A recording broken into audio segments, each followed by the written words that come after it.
নমস্কার, আমি সমাপ্ত। তোমাদের সকলকে স্বাগত জানাই মৈত্র স্টোরিতে।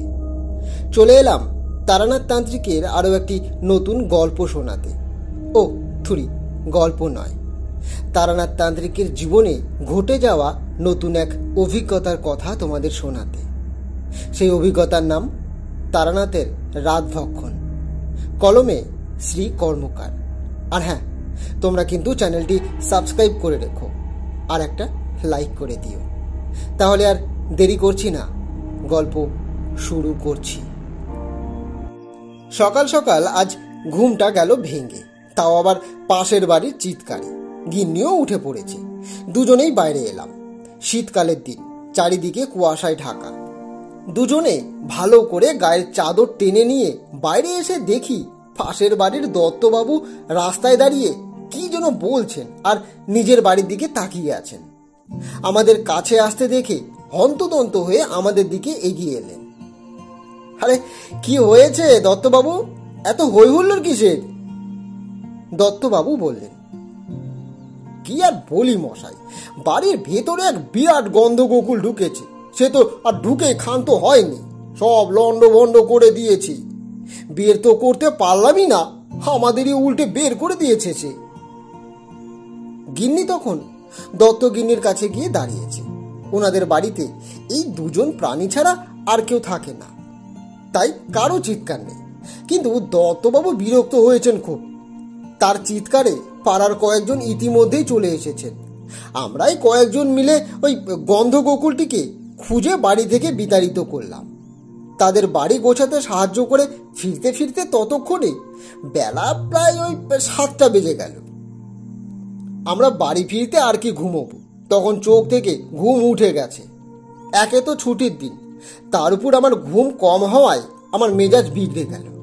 গিন্নি সেটা বুঝতে পেরেই হয়তো আমাকে তাড়াতাড়ি চা বানিয়ে এনে দেয়। আমি বাইরের বারান্দায় শীতের সকালে নরম রোদে বসে খবরের কাগজ পড়ছি আর চা খাচ্ছি। এমন সময় কানে ভেসে এলো অতি পরিচিত এক গলা। আমি তো শুনেই অবাক। দেখি সদর দরজার দিকে দাঁড়িয়ে আছে কিশোরী। ওকে দেখে আমার মেজাজ একদম ভালো হয়ে গেল। এবার কিশোরী বলল, কি হে, তৈরি হওনি এখনো? যাবে না নাকি? আমি অবাক হয়ে বললাম, কোথায় যাব বলো তো? কেন, ঠাকুর মশাইয়ের বাড়ি? আজ না আমাদের সেখানে নিমন্ত্রণ আছে? ওর কথা শুনে আমার মনে পড়ল, তাই তো, আজ তারানাথের বাড়িতে আমাদের নিমন্ত্রণ আছে। সে তো নিজেই বলেছিল সে নাকি মধ্যরাতে কোন পুজো করবে আর আমাদের যেতে হবে। কিন্তু সেটা পুজো শেষ হওয়ার আগেই যেতে হবে। আমার মনেই ছিল না, কারণ কথাগুলো বেশ অনেক কয়েকদিন আগে বলেছিল। এই দেখো, একদম ভুলেই গেছি ভায়া। দাঁড়াও, গিন্নিকে বলে আমি এক্ষুনি আসছি।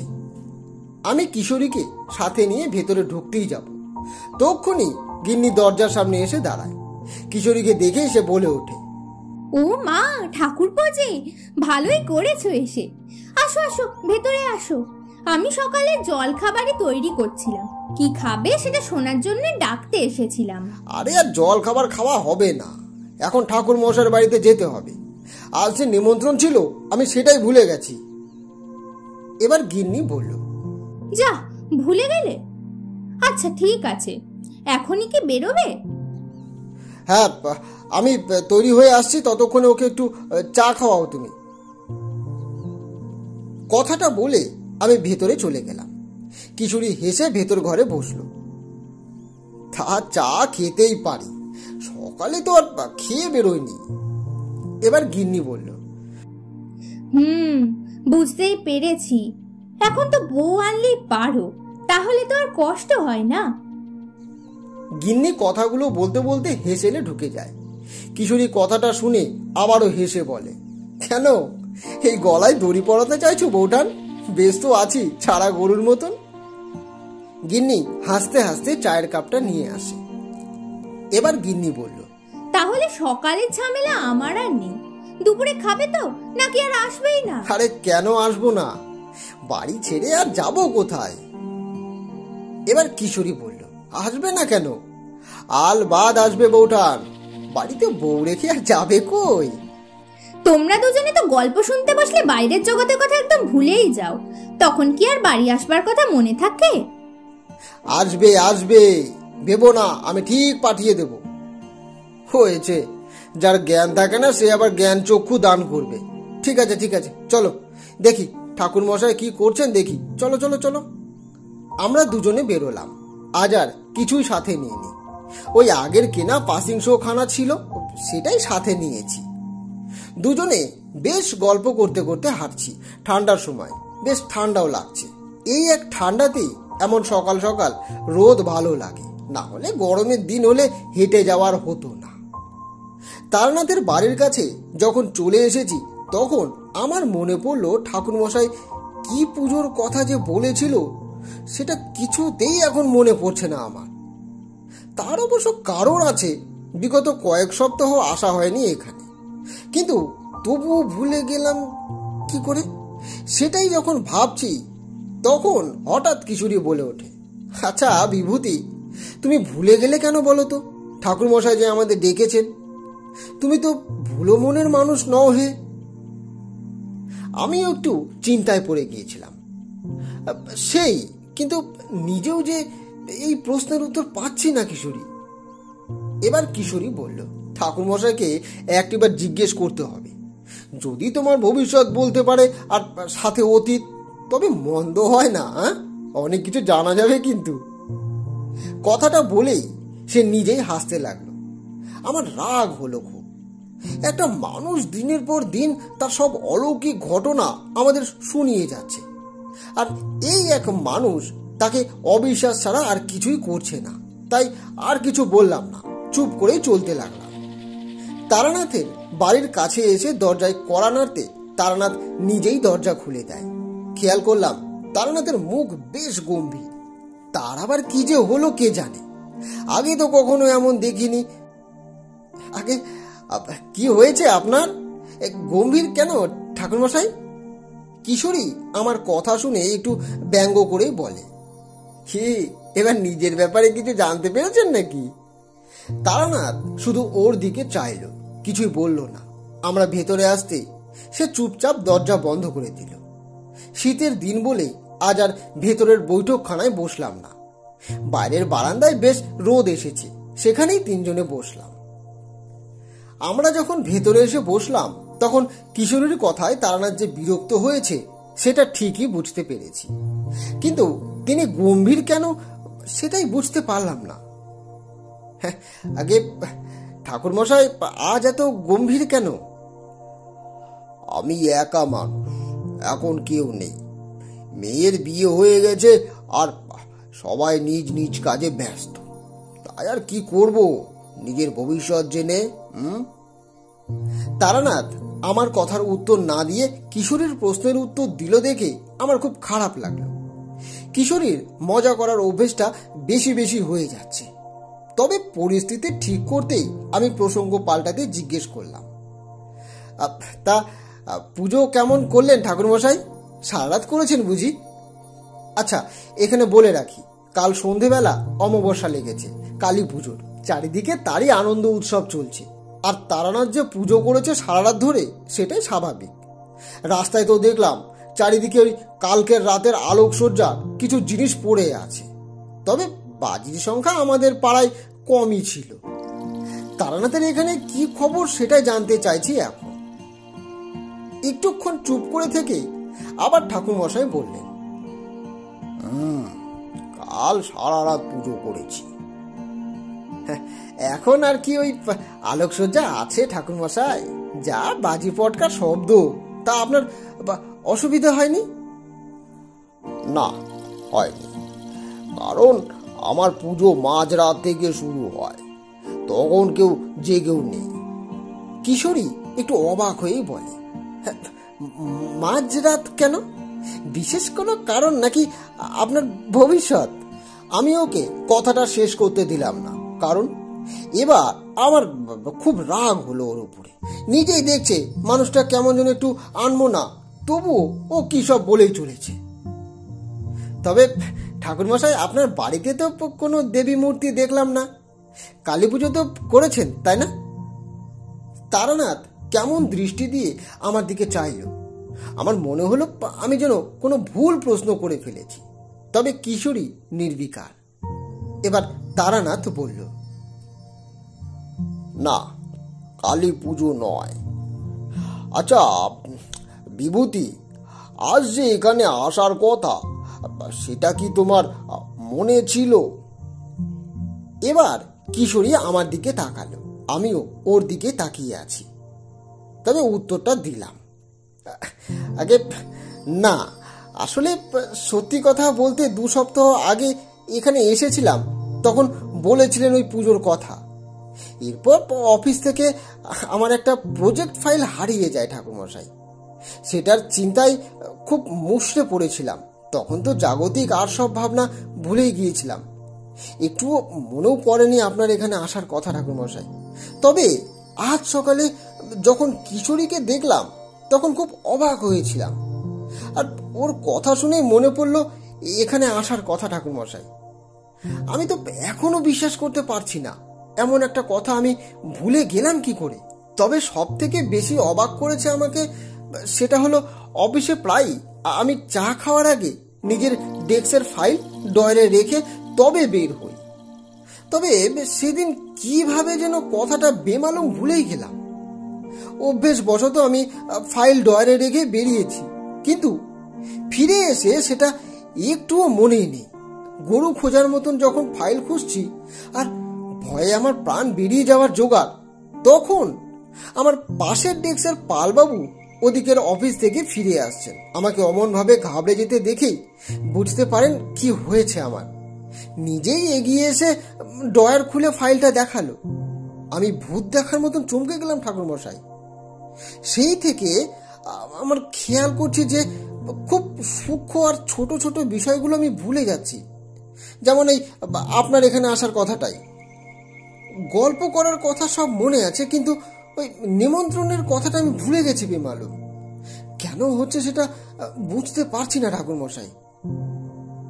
কিশোরী এবার একটু অবাক হয়ে বলে, কই, আমাকে তো বলনি। বৌঠান জানে বলে তো আমার মনে হয় না। না না, তাকে কিছুই জানায়নি। আসলে আমি এটা স্বাভাবিক ব্যাপার বলে ভেবেছিলাম, কিন্তু আজকের ঘটনা আমাকে অবাক করে দিয়েছে। কি করে যে এখানে আসার কথা ভুলে গেলাম। কথার মাঝে আবারও খেয়াল করলাম ঠাকুরমশাই এখনো গম্ভীর মুখে আমার কথা শুনেই যাচ্ছেন। তার গাম্ভীর্য এবার আমার সাথে সাথে কিশোরীর মধ্যেও চালান হলো। ঠাকুরমশাই আমার কথা শুনে শুধু একটি কথাই উচ্চারণ করলেন, বুঝতে পেরেছি। এবার কিশোরী বলল, কি কি ব্যাপার, কি তুমি কি কোনো জটিল সমস্যায় পড়েছ হে? না না, তেমন কিছু না, তবে এটা কিছুদিন আগে থেকে হয়েছে। আচ্ছা ঠাকুরমশাই, আপনি এই ব্যাপারে কিছু বলতে পারবেন? তারানাথকে দেখলাম চিন্তিত, কিন্তু মুখে কিছু না বলে উঠে সোজা ঘরের ভেতরে চলে গেলেন। কিশোরী আমার দিকে অবাক হয়ে তাকালো, ইশারায় বলল, ব্যাপার কি হে? আমিও যে কিছুই বুঝতে পারছি না সেটাই জানালাম। ঠাকুরমশাই ভেতর থেকে 2টি থালা নিয়ে বাইরে এলেন। দেখলাম সেখানে খিচুড়ি আছে, সাথে শাক ভাজা, কচু ভাজা, ফুল জাতীয় কিছু একটা। অন্যটি কি বুঝতে পারলাম না সেটা। খাবারের থালা নিচে নামিয়ে দিয়ে তারানাথ বললেন, নাও প্রসাদ বাবা, খেয়ে নাও, খেতে থাকো, আমি আসছি একটু, ঠিক আছে? এবার কিশোরী বলল, কিন্তু আপনার কথা তো শেষ করলেন না ঠাকুরমশাই। সব বলবো, আগে খাও হে, খাও খাও। এই বলে তিনি ভেতরে চলে গেলেন, কিছুই বললেন না। আমরা দুজনেই চুপ করে বসে আছি। আমার কেমন যেন সবকিছু মনে হতে লাগলো। এতটা গম্ভীর তাকে আমি আগে কখনো দেখিনি। আজ যেন বিশেষ কোনো কারণে সবকিছুর রূপ পাল্টে গেছে। আমরা একে অপরের মুখ চাওয়াচাওয়ি করে খেতে শুরু করলাম। খিচুড়ি মুখে দিতেই আমি তো অবাক।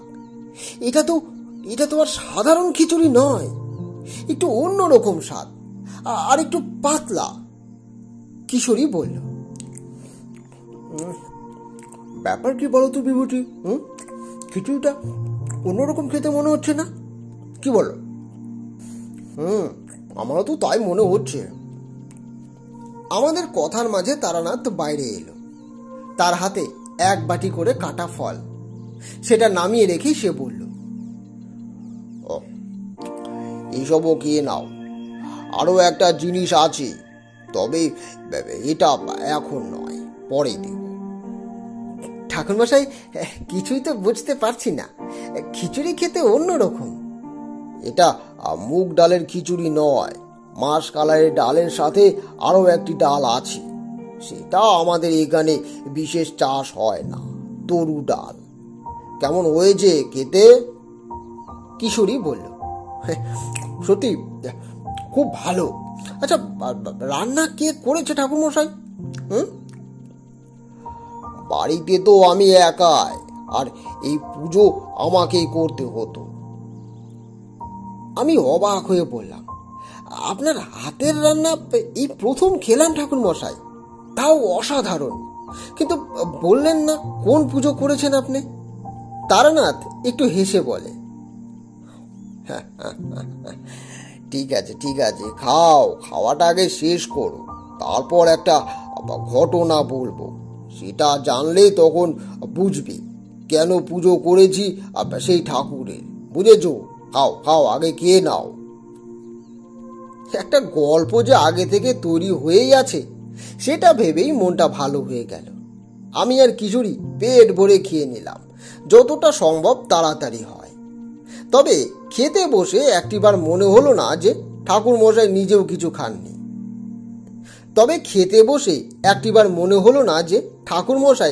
কিছুই খাননি। আগে আপনি তো প্রসাদ নিলেন না ঠাকুরমশাই?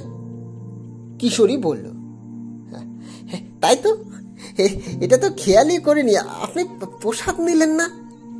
এ প্রসাদ আমার জন্য নয়, তোমাদের জন্য, তাই খাও, আগে খাও, তারপর সব প্রশ্নের উত্তর পেয়ে যাবে, খাও তো। এমন কথা শুনে দুজনেই চুপ হয়ে গেলাম। খাওয়া শেষ করে এবার আবার পরিপাটি হয়ে বসলাম। তারানাথ আরাম করে পাসিং শো ধরিয়ে নিয়ে বসল।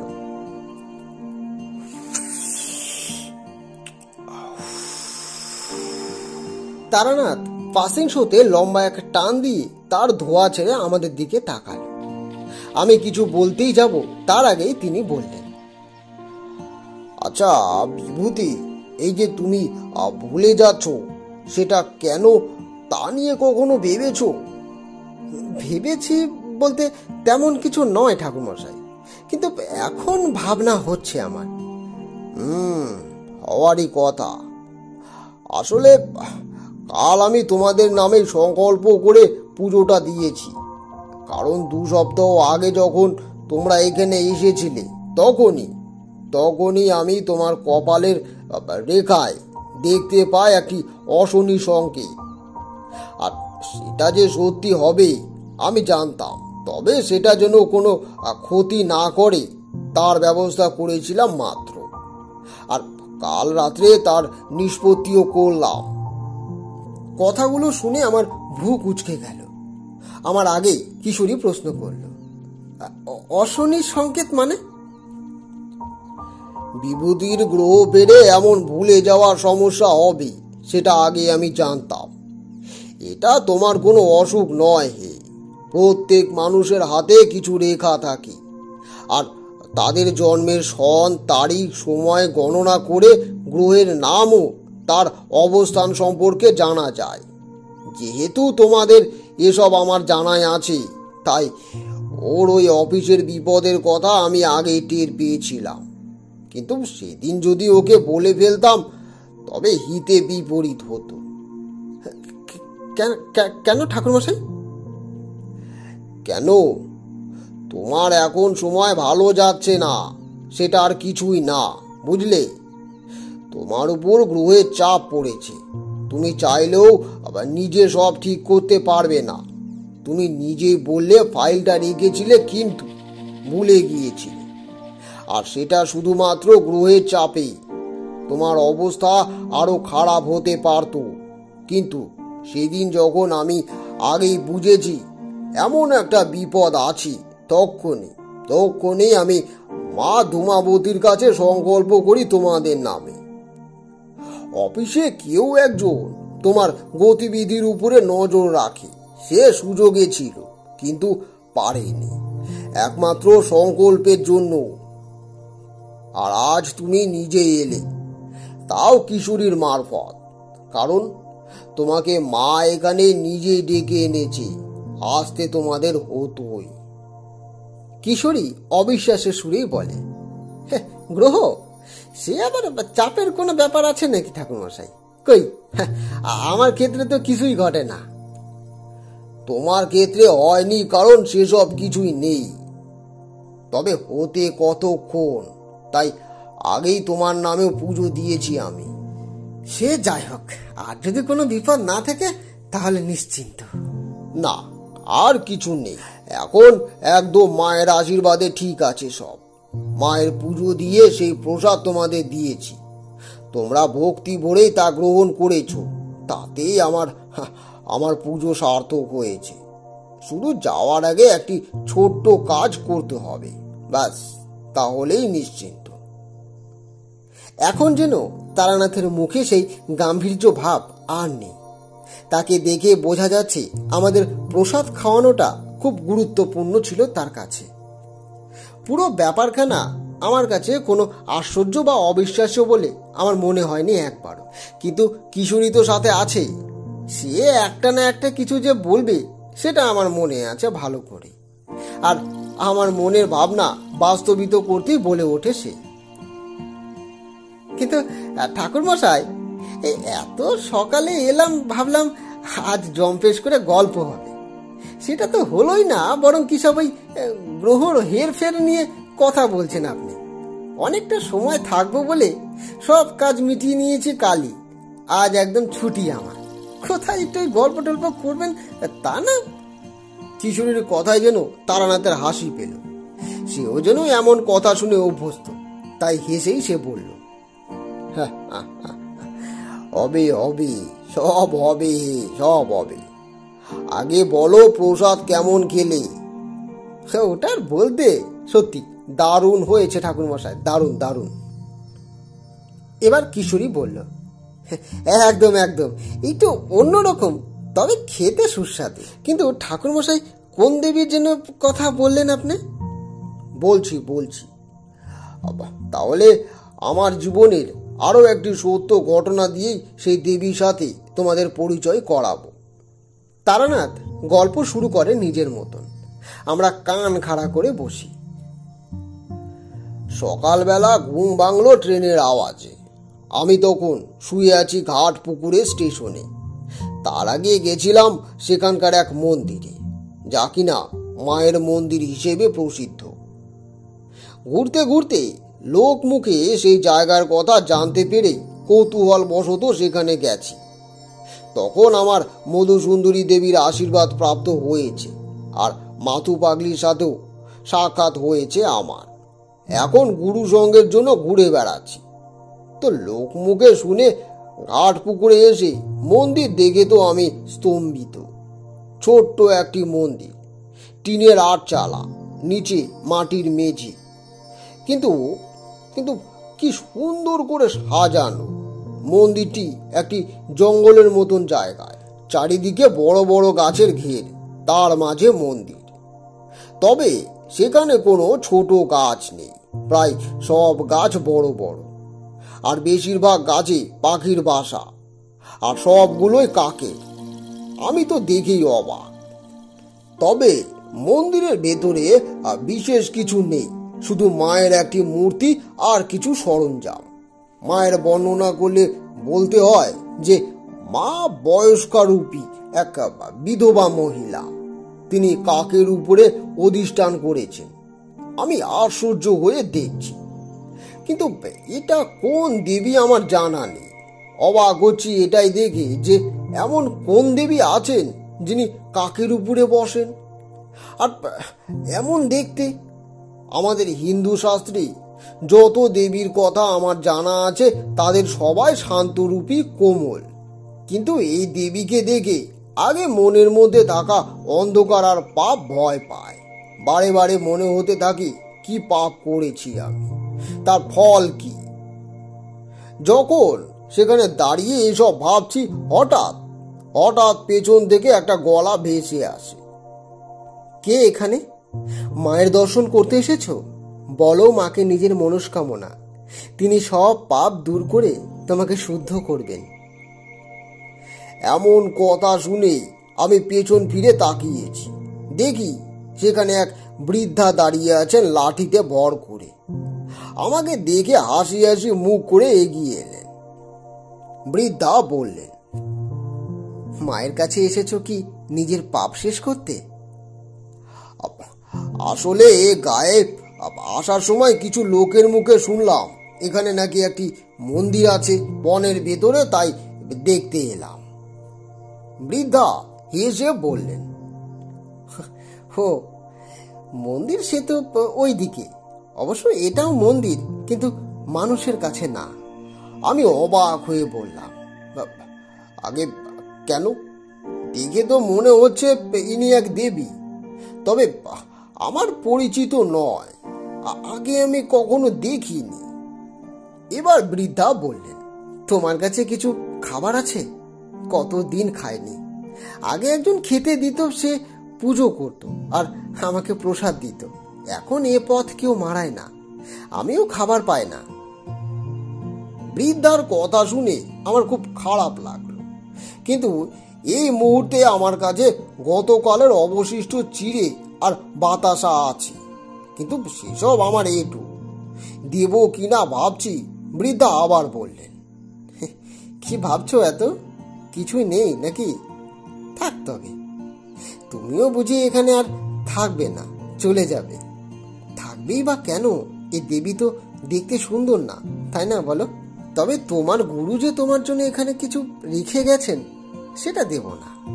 বৃদ্ধার কথায় আমি অবাক হলাম। এখনো আমি আমার কাঁধের ঝুলায় হাত ঢুকিয়ে রেখেছি খাবারগুলো দেব কিনা তার জন্য। আবার কি ভাবছো হে? খাবার থাকলে দাও, তবেই তোমার জিনিস তুমি পাবে, না হলে নয়। এবার আমি বললাম, আগে কিন্তু আমার কাছে যা আছে সেসব আমার এটু। যে খাওয়া পায় না তার কাছে এটু আর ভালো খাবার কোনো গুরুত্ব রাখে নাকি? দাও, কি আছে দাও। বৃদ্ধা কথাটা ঠিকই বলেছে। তাই ঝোলায় যা ছিল তাই বের করে তাকে আমি দিলাম। বৃদ্ধা চিরা বাতাসা নিয়ে মন্দিরের দাওয়ায় গিয়ে বসলো। আমিও কৌতূহল বশত তার পাশে গিয়ে বসলাম। বৃদ্ধা আমার দেওয়া চিড়ে বাতাসা কি সুন্দর তৃপ্তি করে খাচ্ছে। আমি হা করে দেখছি শুধু। আমাকে অমন ভাবে তাকিয়ে থাকতে দেখে আমার মুখের সামনে এক গ্লাস তুলে নিয়ে বলে, নে খাবি? খা একটু। না মা, আপনি খান, আপনি খান। মা বলে ডাকলি আর খাবি নে? খা খা। উপায় না দেখে খেয়ে নিলাম। সত্যি ওই খাবারের স্বাদ এত বেশি ভালো লাগলো যেন মনে হলো অমৃত। আমি তখনও অবাক হয়ে তাকিয়ে আছি। বৃদ্ধা খাওয়া শেষ করে বলে, তোর জন্য কি আছে সেটা জানতে চাইলি না তো? আমি তো কিছুই বুঝতে পারছি না মা, আমি তো আপনাকে চিনি নে, আর তাছাড়া আমার তো কোনো গুরু নেই। এবার বৃদ্ধা বলল, গুরু নেই কে বলল? আছে তো, তুমি খুঁজে পাও না তাই, কিন্তু সে ঠিকই আছে। সব বলবো তোকে, কিন্তু তুই যে মন্দির মনে করে এখানে এসেছিস, এটা সে মন্দির নয় রে। মানে এটা তাহলে কোন মন্দির? এবার বৃদ্ধা বললেন, ধূমাবতী মায়ের। দেখ না, ওই যে ছেলে মাকে পুজো দিত, সে একদিন হঠাৎ পুজো থামিয়ে একটা জিনিস আমাকে দিয়ে চলে গেল। বলেছে একটি অতি সাধারণ ছেলে এখানে মন্দিরের খোঁজ করে আসবে, তখন তাকে জিনিসটি দিয়ে দিও, তবে সঠিক সময় এলে। সে যদি নিতে চায় তবে। আমাকে কি সেই গুরু চেনেন? এবার বৃদ্ধা বলল, তা তো জানি না, তবে এখানে মায়ের প্রসাদ পেতাম বলে আসতাম। আজ কতদিন পর আবার তুই খাওয়ালি আমাকে বলতো, খুব খিদে লেগেছিল রে। ঠিক আছে, আমি এখানে যতদিন আছি তোমাকে খাওয়াবো, আমি যা পাবো তাই দেব তোমাকে। কিন্তু এবার বলো তো মা, এই মন্দিরে কেউ আসে না কেন? হাজি সব শুনবি নাকি? এই তো এলি, বিশ্রাম করবি না? যা যা একটু বিশ্রাম করে নে। কিন্তু যাবো কোথায়? আমি তো কিছুই চিনি না মা। এবার বৃদ্ধা বললেন, রেল স্টেশন আছে না, ওখানে বিরাট ঘর আছে, সেখানে থাকবে। যা, আবার কাল আসিস। এখন তো সন্ধে হয়ে যাবে, এই সময় এখানে থাকিস না। বন তো রাতে ভালো না, বিপদ হলে কেউ জানবেও না। তুমি কোথায় থাকো মা? আমার কি আর নির্দিষ্ট কোনো জায়গা আছে রে? যেখানে যখন ফাঁকা পায় রাত কাটায়। কাল সকালে আসিস। যা যা যা, সব বলবো, যা। বৃদ্ধা এক প্রকার আমাকে জোর করে সেখান থেকে তাড়িয়ে দিল। আমি উঠে আবার বাইরে আসার পথ ধরলাম। রাস্তায় লোককে জিজ্ঞেস করে স্টেশনে এসে উপস্থিত হলাম। তারপর আর কি, যাত্রী প্রতীক্ষালয়ে রাতটা সেখানে কাটিয়েছি। আর দিনের আলো ফুটতেই তার আলোয় আমার ঘুম ভাঙলো। আমি উঠে বসলাম। তখন স্টেশন একদম ফাঁকা, কেউ নেই। দূরে দু একটি কুকুর শুয়ে আছে শুধু। আমি উঠে মুখ হাত ধুয়ে বাইরের বেঞ্চগুলোতে বসলাম। সেখানে রোদ এসে পড়েছে, ঠান্ডার ভোরবেলা, মানে নরম রোদ। তাতে বসে থাকতে বেশ লাগছে। তখনও অনেকে ওঠে, কারণ যাত্রী তো দূরের কথা, স্টেশন মাস্টারকেও দেখলাম না। বসে বসে যখন চারদিক দেখছি, তখন হঠাৎ কোনো মহিলা ফুপিয়ে ফুপিয়ে কাদার শব্দ আমি পেলাম। অবাক হলাম, এই ভোরে কে ফাঁকা স্টেশনে বসে কাঁদছে? নাকি ভুল শুনলাম নিজে? কাছেই কারো কান্নার শব্দ শুনে আমি অবাক হলাম। কে এই ভোরে এভাবে কাঁদছে?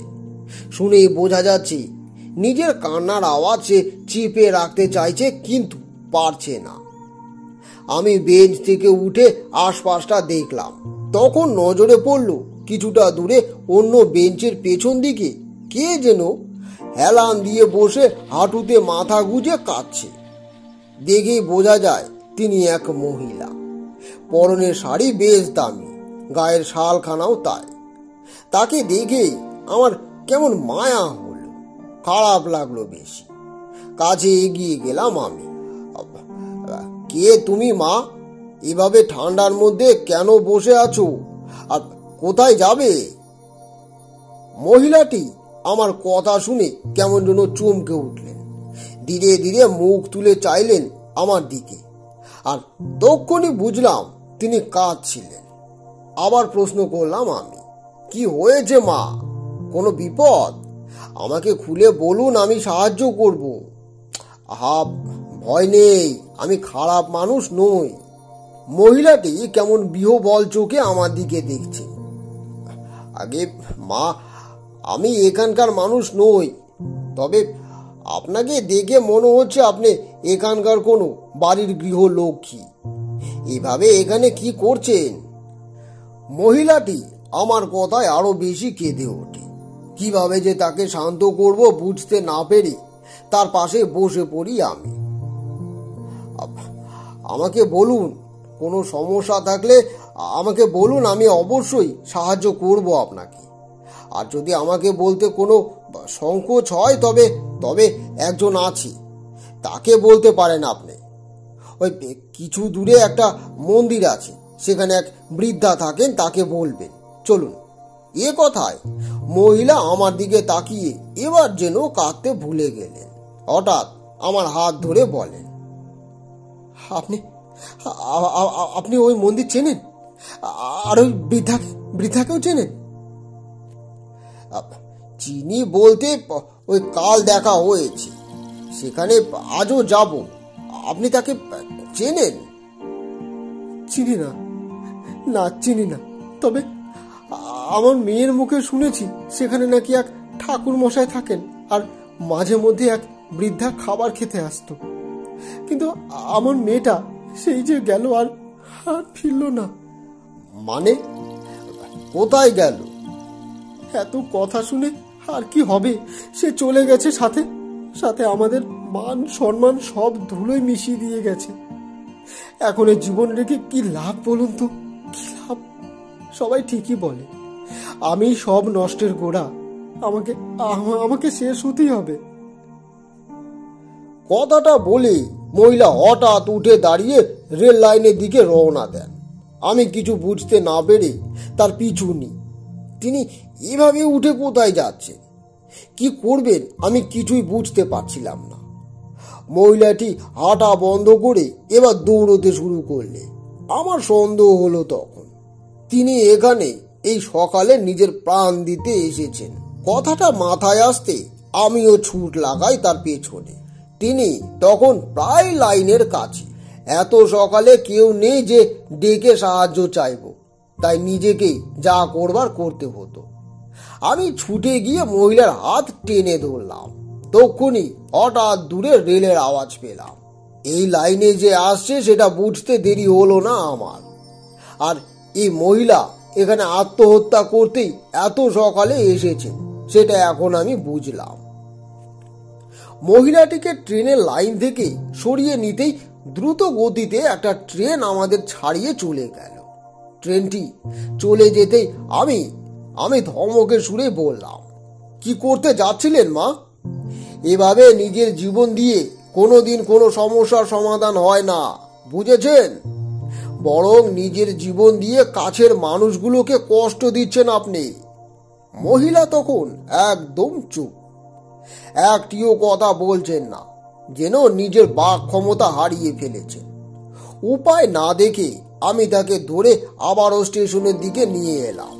তিনি যে গভীর মনের বেদনায় আছেন সেটা বুঝতে পারছি, কিন্তু একটিও কথা তার মুখ থেকে আর বের করতে পারছি না। আমি যেন পাথরে পরিণত হয়েছে সে। কি করব বুঝতে না পেরে আমার ঝোলা থেকে একখানা শালের বাটি বের করে স্টেশন থেকে জল নিয়ে তাতে মায়ের নাম করে তাতে মনোবলের শক্তি বাড়ানোর মন্ত্র ফু দিয়ে দিলাম। সেটা মহিলার গায়ে ছিটিয়ে দিয়ে হাতে দিলাম। খাওয়ার কথা বললে তিনি সেটা পানও করলেন। তার সাথে সাথে কান্নায় আবার ভেঙে পড়ে। এবারে নিজের জীবন কেন শেষ করতে চাইছিলেন বলবেন? জানেন না আত্মহত্যা মহাপাপ? ভগবান যে এই অমূল্য জীবন দিয়েছে সেটা তো শুধু আপনার নয়, সেখানে আপনার দায়িত্ব, আপনার কাছের মানুষদের ভালোবাসা আছে। তাহলে কি করে তাদের কথা ভুলে গেলেন আপনি? মহিলা সজল চোখে আমার দিকে তাকিয়ে থাকেন, তারপর অতি কষ্টের মধ্যে বলেন, আমি জানি না তুমি বাবা কে। আমার ছেলের বয়সী তুমি আমাকে মা বলে ডেকেছো, আবার আমার জীবনও বাঁচালে। তোমার হাতের স্পর্শে আর জল খেয়ে মনে যে শান্তি পেয়েছি সেটা বলি কিভাবে বলো তো? যেন স্বয়ং ভগবান তোমাকে আমার কাছে পাঠিয়েছে পথ দেখাতে বাবা। আমি তার কোনো কথাই বুঝলাম না, তাই চুপ করেই থাকি আমি। তুমি যা বলেছো একদম ঠিক। আমি জানি আত্মহত্যা মহাপাপ, কিন্তু কি করব? আমার মেয়েটাকে আমি হারিয়ে ফেলেছি। এখন একে একে আমার পরিবারের সবাইকে আমি হারাচ্ছি। গ্রামের লোকেরা আমাকে বিশ্বাস করে না। কি করব বলো তো? আমার জন্য সব সমস্যা হয়েছে এই গ্রামে বাবা, সব সমস্যা হয়েছে। তাই নিজের জীবন দিয়ে সে ভুলের সমাধান করতাম আমি। কিন্তু কি সে ভুল সেটা তো বলবেন। সব বলবো বাবা, আগে বলো আমাকে সাহায্য করবে তুমি? বলো তুমি যেভাবে তোমার আশীর্বাদ আমাকে নতুন পথ দেখালো সেভাবে অন্যদেরও দেখাবে। আমার হাতে কিছু নেই, সে আমার গুরু আর ভগবান যদি চান তাহলে কিছু করতে পারি, তবে আমার চেষ্টা ত্রুটি কিছু থাকবে না মা। মহিলা আমাকে প্রণাম করতে চায়, আমি তাকে বাধা দিয়ে বলি, আরে কি করছেন মা? আপনি কি আমার মা হয়ে ছেলেকে প্রণাম করছেন? আমার পাপ হবে কি? না বাবা, তোমার মধ্যে সত্যি বিশেষ কোনো ক্ষমতা আছে, না হলে এই জল খেয়ে আমার মনের ভেতরের ওই কষ্টের চাপ কেমন যেন হালকা হয়ে গেল। তাই তাই তোমার পায়ের ধুলো মাথায় নিতে চাই বাবা, মাথায় নিতে চাই। না মা, না না না, আমাকে এই পাপে পাপিষ্ট করবেন না মা। আমি আপনার কষ্টে আর বিপদে পাশে আছি, সবটা আমাকে খুলে বলুন, বলুন তো।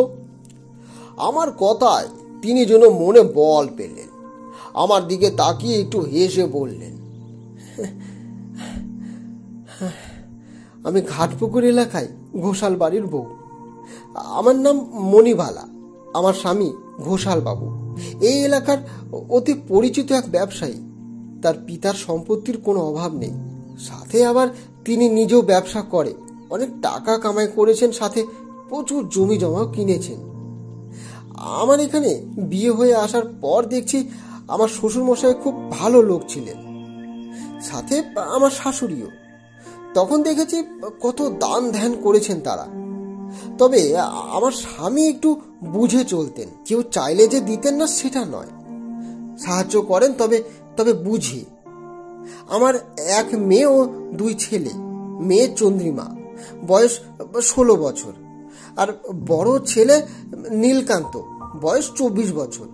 ছোট রাজশেখর, বয়স 20 বছর। ওরা দুজনেই বাবার কাজে সাহায্য করে। কিন্তু আমার মেয়েটা যে দুরন্ত ছিল সেটাও বলবো না। আমার সাথে কাজ করতো এবং ওর বান্ধবীদের সঙ্গেও খেলা করতো, গল্প করতে যেত। আমাদের দিন একরকম ভালোই চলছিল। কিন্তু এই এই দিন কয়েক আগে নীলকান্ত এসে বলল চন্দ্রিমা নাকি বনের ভিতরে কোনো এক মন্দিরে একা একা সেখানে যায়, আর এক পূজারী আছে সেখানে, তার সাথে গিয়ে গল্প করে হাসাহাসিও করে। সে প্রথমে দেখে ভেবেছিল বনে এমনি গেছে, তখন বকা দিয়ে ওকে বাড়ি নিয়ে আসা হয়। কিন্তু আবারও যখন সেখানে দ্বিতীয়বার যায় আর ওর কাণ্ড দেখে তখন ওকে টেনে নিয়ে আসা হয়। বাড়িতে অনেক বকাবকি করা হয়। এতে ঘোষালবাবু রেগে গিয়ে চন্দ্রিমাকে ঘরে আটকেও রাখে। 3 দিন এভাবেই ছিল সে। খুব কেঁদেছিল, আমাকে বারবার দরজা খুলে দিতে বলছিল, আমি দেইনি। হঠাৎ একদিন রাত্রে বাড়িতে খুব হইচই হয়। আমি ঘুম থেকে উঠে বাইরে আসি, শুনি চন্দ্রিমা নাকি বাড়ি থেকে পালিয়ে গেছে। বাইরে রাস্তায় তখন পাহারাওয়ালা ছিল, সে দেখেছে। এরপর বাড়ির সবাই ওই মন্দিরে যায়। পরে শুনি সেখানে নাকি আর সেই পূজারী নেই, কোথাও চন্দ্রিমাকে খুঁজে পাওয়া যায়নি। তখন থেকেই বাড়ির সবার ওর উপরে রাগ। আমাকে অনেক কথা শুনিয়েছে। আমি মেয়েকে দেখে রাখতে পারিনি বলেই এমন দিন দেখতে হলো সবাইকে। আমার কি দোষ বলুন তো? সে তো বাচ্চা, ওকে কি বকবো আমি? চন্দ্রিমা খুব ভালো, কিন্তু কি যে হয়ে গেল আমি বুঝতে পারলাম না। এরপর থেকে বাড়িতে একটানা একটা অঘটন লেগেই আছে। গ্রামের মানুষ অসুস্থ হচ্ছে, সে অসুখ আমার বাড়ির লোককেও ছাড়ছে না। লোকে বলে চন্দ্রিমা নাকি ওই পূজারীর সাথে মিলে কিছু করেছে যাতে যাতে সবার ক্ষতি হয়, কারণ বনের ভেতরে একটা মন্দির আছে। তবে সেটা অনেক পুরনো, কিন্তু তার ঠিক বিপরীত সীমান্তে আর একটি নতুন মন্দির করেছে ওই নতুন পূজারী। সে কোথা থেকে এসেছে কেউ জানে না। মাসখানেক আগে এসে ওই মন্দির করেছে, আর লোকে তাকে ঠিক মতন জানেও না, চেনেও না। এখন দোষ সব হচ্ছে আমাদের, কারণ মাঝে মাঝে চন্দ্রিমা নাকি সেই পূজারীর জন্য খাবার দিয়ে যেত। তুমি বলো বাবা, আমার মেয়েটা কি দোষ করলো যে এমন দিন দেখতে হলো ওকে? সে কোথায় আছে কিছুই জানি না আমি। সবাই বলে সে নাকি পূজারীর সাথে পালিয়ে গেছে। এটা কি সম্ভব? তুমি বলো। আমার মেয়ে অমন নয়। কি করি আমি, কি করি বলো? তাই ওই কলঙ্ক মুছতে মরতে এসেছিলাম বাবা। সবই তো বুঝলাম, আমাকে কি করতে হবে তা বলো। বাবা, তুমি আমার মেয়েকে খুঁজে দাও বাবা। কোথায় আছে, কি করছে আমি কিচ্ছু জানি না। আর সেই পূজারি বা কোথায় গেল? আমার মেয়েকে আমার কাছে ফিরিয়ে দাও বাবা, আমার কাছে ফিরিয়ে দাও। মহিলার চোখে জল আর বুক ফাটানি আর্তনাদ দেখে নিজেকে আর আটকে রাখতে পারলাম না। রাজি হয়ে গেলাম তার সাথে যাওয়ার জন্য। মণিমালা দেবী আমাকে তার সাথে তার বাড়ি যাওয়ার কথা বললি আর না করলাম না আমি। আমার যা সাথে ছিল সেসব নিয়ে স্টেশন থেকে বেরোতে যাব, তখন হঠাৎ মণিমালা দেবী বললেন, সামনের রাস্তা দিয়ে যাব না, আমি এসেছি বাড়ির পেছন দিয়ে, রেল লাইনের উল্টো দিক থেকে। তুমি বাবা ওই দিক দিয়ে বেরিয়ে যাও, রাস্তায় এখনো লোক কম আছে, তাই আমি আবার পেছন দিয়ে ফিরে যাব। তাহলে আর কেউ দেখতে পাবে না।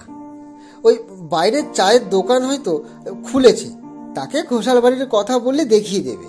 যাও, তুমি এসো বাবা, আর এটা এটা এটা সাথে রাখো, আমি তাড়াতাড়ি বাড়ি পৌঁছে যাব। যাও তুমি। কথাটা বলে তিনি তাড়াতাড়ি আমাকে আঁচলের খুঁট থেকে দুটো 10 টাকার নোট বের করে দিয়ে হাতে গুজে দেয়। ভেবেছিলাম এখানে যাকে দেখব তাকে দিয়ে দেব, কারো তো ভালো হোক। কাউকে তো পেলাম না। তুমি কিছু খেয়ে নিও, ঠিক আছে? এত সকালে তোমারও তো খিদে পেয়েছে, বলো। কথাটা বলেই তিনি চলে গেলেন। আমার কোনো বাধা তিনি মানলেন না। আমি আর উপায় না দেখে বেরিয়ে এলাম টাকা হাতে। বাইরে একটি ছেলের সাথে দেখা হলো। সে এই স্টেশনে থাকে বলে দেখে মনে হলো। তাকে ডেকে টাকাটা দিয়ে জিজ্ঞেস করলাম, আরে ঘোষাল বাড়ি চিনিস? ছেলেটি আমার কাছে টাকা পেয়ে এত খুশি হলো যে আনন্দে লাফিয়ে উঠে বলে, চিনি তো, আমি নিয়ে যাচ্ছি তোমাকে। ওই যে চন্দ্র দিদি আমাকে রোজ কিছু না কিছু খেতে দিত, এখন নেই, কোথায় যে গেছে, আর আর খাবার দেয় না। ছেলেটির কথায় আমি চমকে উঠলাম। তুমি তুমি চেনো চন্দ্রিমাকে? কিছুদিন দেখে তাকে খুঁজে পাওয়া যাচ্ছে না, তুমি কি কিছু জানো? এবার ছেলেটি বলল, দিন কয়েক আগে দেখা হয়েছে। আমি তো দুপুরবেলা ওই বনের ধারে নদীতে মায়ের সাথে স্নান করতে যাই।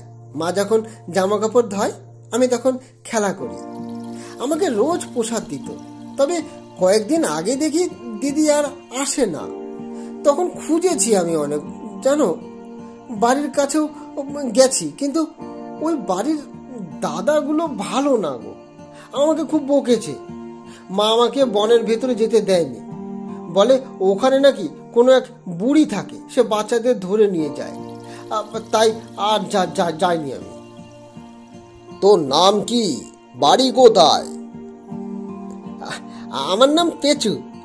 আমি ওই স্টেশনের পাশেই থাকি, ট্রেন আসলে লোকের ব্যাগ বয়ে দিই আমি। আর তোর ওই দিদির মায়ের সাথে কথা হয়েছে? না, শুধু ওই দিদির সাথে কথা বলেছি। কোথায় কোথায় যে গেল। বনে সে কি করতে যেত জানিস কিছু? না, আমি জানি না। বলতো যে সেখানে নাকি ঠাকুর আছে আর এক পূজারি ছিল। তবে লোকে বলে ওই ঠাকুর আর পূজারি নাকি ভালো না। তুমি বলো, কোনো ভগবান কি খারাপ হতে পারে বলো তো? সত্যি তো, ভগবান কেন খারাপ হবে, কিন্তু সত্যি খারাপ কি না জানি না রে। তুমি চন্দ্রা দিদির বাড়ি যাচ্ছ, দিদির কি খোঁজ পেয়েছো? না রে, পাইনি, সেটাই তো দেখতে যাচ্ছি। তবে এই গায়ে নাকি কি অসুখ হয়েছে, তুই জানিস কিছু? পেঁচু হাঁটতে হাঁটতে হঠাৎ আমার কথা শুনে থমকে দাঁড়ায়। তারপর আশপাশ দেখে বলে, লোকে বলে ওই দিদি আর পূজারি নাকি অমন করেছে। বনের ঠাকুর নাকি লোকের ক্ষতি করার জন্য। লোকে তো রক্ত বমি করছে, আর সেটা ছোঁয়াছে, তাই তো পূজারীকে তাড়িয়ে দিল সবাই। আর দিদি নাকি ওই পূজারীর সাথে পালিয়ে গেছে। কে বললো তোকে এসব? সত্যি জানিস তো? ওই ওই রোগ হলে নাকি কেউ বাঁচে না। কথা বলতে বলতে আমরা অনেকটা পথ এসেছি। এখন রাস্তার লোক দেখা যাচ্ছে, বেশিরভাগ কাজে বেরিয়ে পড়েছে। পেঁচু আমাকে বাড়ির সামনে রেখে দৌড় লাগালো।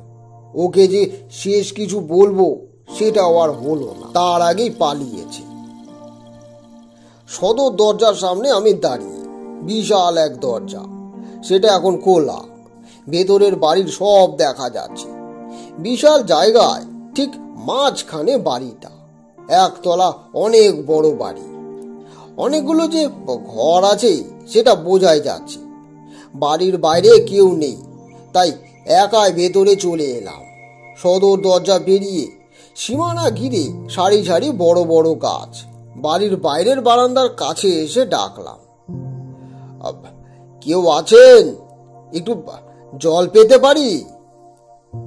আমার ডাকে এক মহিলা মাথায় ঘোমটা দিয়ে হাতে জলের গ্লাস নিয়ে বাইরে এলো। দেখে মনে হলো যেন আমার ডাকেরই অপেক্ষায় ছিলেন তিনি। খেয়াল করলাম তিনি আর কেউ নন, স্বয়ং মণিবালা দেবী। আমি প্রণাম করে কোনো রকম ভনিতা না করে সোজাসুজি বললাম, আপনাদের এখানে আশ্রয় পেতে পারি?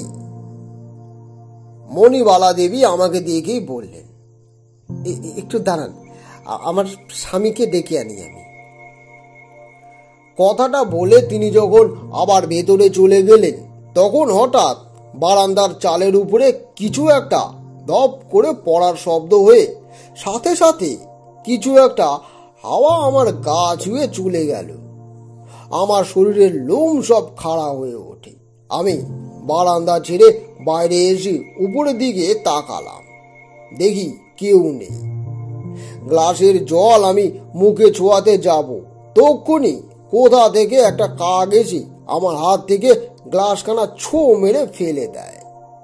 সেই জল নিচে পড়তেই কেমন যেন দুর্গন্ধ ছড়াতে থাকে। আমার পুরো ব্যাপারখানা আজব লাগে। এরই মাঝে কখন যে মণিবালা দেবী ঘোষাল বাবুকে সাথে নিয়ে বাইরে এসেছেন আমি খেয়ালই করিনি। তারা হয়তো দেখেছেন এই ঘটনাটা। একটা বাড়ি গলায় সে বলে ওঠে, এ কি, আপনি কি? আর কাকটা? আমি দুজনকেই আবারও ভালো করে জরিপ করে নিলাম, কিন্তু কোনো অস্বাভাবিক কিছু নজরে এলো না। আপনারা যদি সত্যি চান আমি আপনাদের রক্ষা করি বা আপনাদের গ্রামকে রক্ষা করি, তাহলে আমার পরিচয় না হয় পরেই জানবেন। এখন শুধু আপনাদের এখানে আমাকে একটু আশ্রয় দিন। আমি কথাগুলো বলে মণিবালা দেবীর দিকে তাকালাম। তিনি আমার কথায় সন্তুষ্ট, কারণ তিনি চান না কেউ জানুক আজকের সকালের ঘটনাটা। ঘোষাল বাবু আমাকে এক দৃষ্টে দেখছেন, কিন্তু কিছু বললেন না। এবার মণিবালা দেবীর দিকে তাকিয়ে বললেন, দেখো, তুমি কি করবে আমার আর ভালো লাগছে না। যা করার করো তুমি। শরীর মন কোনোটাই আমার ভালো নেই। আপনি যেই হন না কেন থাকুন, তবে অন্দরমহলে আসবেন না। যতদিন থাকতে চান থাকুন, এর বিশেষ কিছু আমি বলতে চাই না। কথাটা বলেই তিনি চলে গেলেন। বুঝতে পারছি শুধু আজ বাড়িতে নয়, গ্রামেও মহা সংকট ঘনিয়ে আসছে। মণিবালা দেবী ঘোষালবাবুর চলে যাওয়ার অপেক্ষায় করছিলেন। তিনি চলে যেতেই আমাকে বারান্দায় বসতে দিলেন। মণিবালা দেবী আমার কাছে এসে আমার পায়ে হাত দিয়ে প্রণাম করলেন। এবার আর আমি বাধা দিতে পারলাম না। তিনি বললেন, বাবা, তুমি কি কিছু বুঝলে বাড়ি দেখে? ওই কাক কয়েকবার এখানে এসেছে বাবা। প্রায় ওই চন্দ্রিমার ঘরের জানালায় ঠোকর দেয়। লোকে দেখে আর বলে এটা তো শুভ লক্ষণ নয়। ওই পূজারি আমার মেয়েকে নিয়ে গেছে। কথাটা শেষ করতে পারে না, তার আগেই ডুকরে কেঁদে ওঠেন তিনি। আমি তাকে সান্ত্বনা দিয়ে বলি, কিন্তু বাড়ির বাইরে তো কোনো মৃত্যুর আভাস পেলাম না, তবে বাড়ির ভেতরে কি আছে? এবার মণিবালা দেবী বললেন, ভেতরে নিয়ে যেতেও পারবো না ঘোষালবাবু। একবার জানলে আর তোমার অপমান হলে আমি নিজেকে ক্ষমা করতে পারবো না। তবে ওই যে সীমানার ধারে যে ঘরটি দেখছো, ওখানে তোমার থাকার ব্যবস্থা আমি করেছি। তার পাশের ঘরেই মালি থাকে। সে খুব ভালো মানুষ, কোনো বদ অভ্যাস নেই তার। তুমি পূজারি মানুষ, তোমাকে অপরিষ্কার জায়গায় আমি রাখবো না। কি বলছেন মা? যা করছেন এটাই অনেক। তবে বাড়ির ভেতরকার মাটি আমাকে এনে দিতে পারেন? সেটা পারবো না কেন? কিন্তু তাতে কি আমার ছেলেটা ভালো হয়ে যাবে? কি হয়েছে ওর? গোটা গ্রাম এক অজানা রোগে ভুগছে বাবা, সাথে আমার বাড়ির মানুষকেও ছাড়েনি। সবাই রক্ত বমি করে আর গায়ে কেমন ফোসকা উঠে যন্ত্রণায় কাতরাচ্ছে বাবা, কিন্তু কারো অসুখের নিরাময় হয়নি। মারা গেছে কিছু জন। মণিবালা দেবীর কথা শুনে আমার ভ্রু কুঁচকে গেল। এমন ব্যাধি তো তখনই হয় যখন কেউ পবিত্র ভূমিতে পাপ কাজ করে, কিন্তু সেটা আসলে কি আর কে করছে বুঝতে পারছি না। এমন ভাবে গোটা গ্রাম কেন ভুক্তভোগী হচ্ছে? আসলে কি সত্যি সেই পূজারি আর চন্দ্রিমা এসব করেছে? ওদের সবার উপরে এত রাগ কেন? মনে মনে এসব কথা ভাবলেও মুখে কিছুই প্রকাশ করলাম না, চুপ করেই থাকলাম। তবে মণিমালা দেবী আমার মুখের দিকে তাকিয়ে কিছু বুঝতে পেরেই আবার বললেন, জানি বাবা, তুমি ভাবছো যে গ্রামের সবাই বলছে যে ওরাই কিছু একটা করেছে বলেই মনে হচ্ছে। ওদেরই বা কি দোষ? যা পরিস্থিতি তাতে এমনটাই ভাবা স্বাভাবিক। তবে আমি আমার মেয়ের কথা ভাবছি। সে অবুঝ। সেই পূজারি যদি ওকে ভুলিয়ে ভালিয়ে নিয়ে গিয়ে কিছু একটা করে, মানে নিজের সাধনার জন্য ওকে। মা, আপনি কি সেই পূজারীকে দেখেছেন? তার সাথে কথা বলেছেন? দূর থেকে দেখলেও কখনো কথা বলিনি আমি। ঠিক আছে, আমাকে একটু সময় দিন, আমি দেখছি কি করা যায়। তবে তার আগে আমাকে কিছু খাবার দিতে পারবেন? একজন যে আমার জন্য অপেক্ষা করে আছে। মণিবালা দেবী লজ্জা পাওয়ার গলায় বলেন, দেখেছো বাবা, আমি ভুলেই গেছি তোমাকে খেতে দিতে। এক্ষুনি আমি এক্ষুনি নিয়ে আসছি। তুমি ঘরে গিয়ে ব্যাগখানা রেখে হাত মুখ ধুয়ে নাও। মালিক ওখানেই আছে, সে তোমাকে সব দেখিয়ে দেবে। আমি খাবার নিয়ে আসছি, এক্ষুনি আসছি। কথাগুলো বলতে বলতে তিনি ভেতর দিকে রওনা দেন। আমি এগিয়ে আসি সীমানার দিকে। ধন্যবাদ গল্পটি শোনার জন্য। প্রথম পর্ব এখানেই শেষ হলো। পরবর্তী পর্ব খুব শীঘ্রই আসছে।